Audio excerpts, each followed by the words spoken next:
BM Nagaraj ಅಂತ ಬೈರ್ನಳ್ಳಿ ಅವರು ನಾವು ಗ್ರಾಮ ಪಂಚಾಯತಿ ಸದಸ್ಯರು. ಇಲ್ಲಿ ಸಪ್ಲಮ್ಮನ ಜಾತ್ರೆ ಅಂದರೆ ಹೆಸರುವಾಸಿ ಆಗಿದೆ. ಸುಮಾರು ಪೂರ್ವಕಾಲದಿಂದ ಹೆಸರುವಾಸಿ ಆಗಿರೋಂಥ ಜಾತ್ರೆ ಇದು. ನಾವು ಮಾಲೂರು ತಾಲೂಕು ಕೋಲಾರ ಡಿಸ್ಟಿಕ್ಕು, ಈ ಕಡೆ ನಮ್ಮ ಬೆಂಗಳೂರು ಗ್ರಾಮಾಂತರ ಎಲ್ಲರೂ ಸೇರಿ ಈ ಕಡೆ ದೊಡ್ಡ ಅದ್ಧೂರಿಯಾದಂಥ ಜಾತ್ರೆ ನಡೀತದೆ.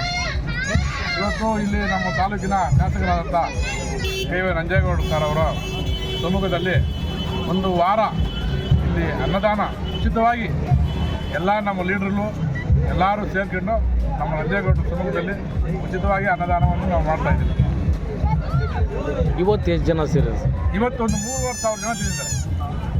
3,500 ಜನ ಇವತ್ತು ತಿಂದಿದ್ದಾರೆ. ಸರಿ, ಜಾತ್ರೆಯ ವಿಶೇಷತೆ ಏನಣ್ಣ? ಜಾತ್ರೆ ವಿಶೇಷ ದನಗಳ ಜಾತ್ರೆ ಭಾರಿ ಅತಿ ಹೆಚ್ಚಾಗಿ ಸೇರ್ತಕ್ಕಂಥ. ಈಗ ನೀವೇ ನೋಡ್ಕೊಂಬರ್ರಿ, ಲಕ್ಷಗಟ್ಟಲೆ ಕಟ್ಟಿದ್ದಾರೆ ಹೋರಿಗಳು. ಸಪ್ಲಮ್ಮನ ಜಾತ್ರೆ ಅಂದರೆ ಇದೊಂದು ಇತಿಹಾಸ ಇದೆ.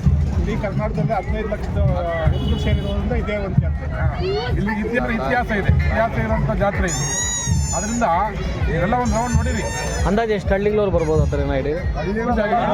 ಇಲ್ಲ, 2 ಡಿಸ್ಟ್ರಿಕ್ಟಿಂದ ಬರ್ತಾರ. ಬೆಂಗಳೂರು ಗ್ರಾಮಾಂತರದಿಂದ ಬರ್ತಾರ, ಹಾವೇರಿಯಿಂದ ಬರ್ತಾರ, ಬೀದರ್, ಗುಲ್ಬರ್ಗ, ಈ ಕಡೆಯಿಂದ ಬರ್ತಾರ, ರಾಜ್ಯಾದ್ಯಂತ ಎಲ್ಲ ರಾಜ್ಯಾದ್ಯಂತ ಎಲ್ಲ ಬರ್ತಾರೆ, ಎಲ್ಲ ಕಡೆಯಿಂದ ಬರ್ತಾರೆ.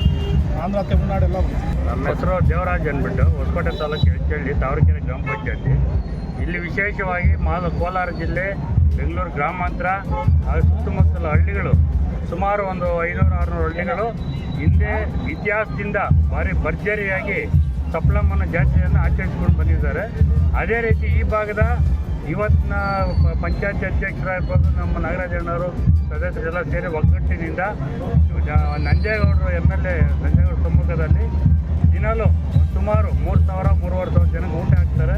ಆಮೇಲೆ ಸುಮಾರು 10-15 ಲಕ್ಷ ಬೆಲೆ ಬಾಳಂಥ ಹೋರಿಗಳು, ದನ, ಕರ ಎಲ್ಲ ಬರ್ತವೆ.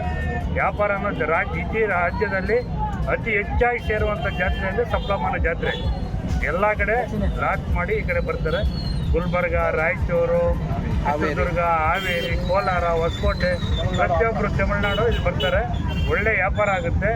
ಆದ್ದರಿಂದ ಹಿಂದೆಯಿಂದ ಅವತ್ತಿಂದ ಅಷ್ಟೇ ಸಪ್ಲಮ್ಮನ ಜಾತ್ರೆ ಅಂದರೆ ಒಂದು ಇತಿಹಾಸ ಜಾತ್ರೆಯಾಗಿ ಹೊರಹೊಮ್ಮಿದೆ. ಹಂಗಾಗಿ ಇವತ್ತು ಯಾವುದೇ ತೊಂದರೆ ಇಲ್ಲದಿರ ಒಳ್ಳೆ ಅನುಕೂಲ ಇದೆ. ಇಲ್ಲಿ ಸುತ್ತಮುತ್ತ ತೊರ್ನಹಳ್ಳಿ ಇರ್ಬೋದು, ಬೈರ್ನಹಳ್ಳಿ ಇರ್ಬೋದು, ನಲ್ಲ ಸುತ್ತ ಗ್ರಾಮಾಂತರಗಳು ಒಗ್ಗಟ್ಟಿನಿಂದ ಜಾತ್ರೆಯನ್ನು ಇದುವರೆಗೆ ಇತಿಹಾಸದಲ್ಲಿ ಒಂದು ಸಾರಿ ನಿಲ್ಲಿಸ್ದಲೇ ಕೊರೋನಾ ಟೈಮಲ್ಲೂ ಅವ್ರ ಸಾಧ್ಯವಾದ ಮಾತ್ರ ಮಾಡ್ಕೊಂಡು ಬಂದಿದ್ದಾರೆ. ಹಂಗಾಗಿ 2 ಮಾತು ಹೇಳುತ್ತಾ ಜೈ ಜೈ.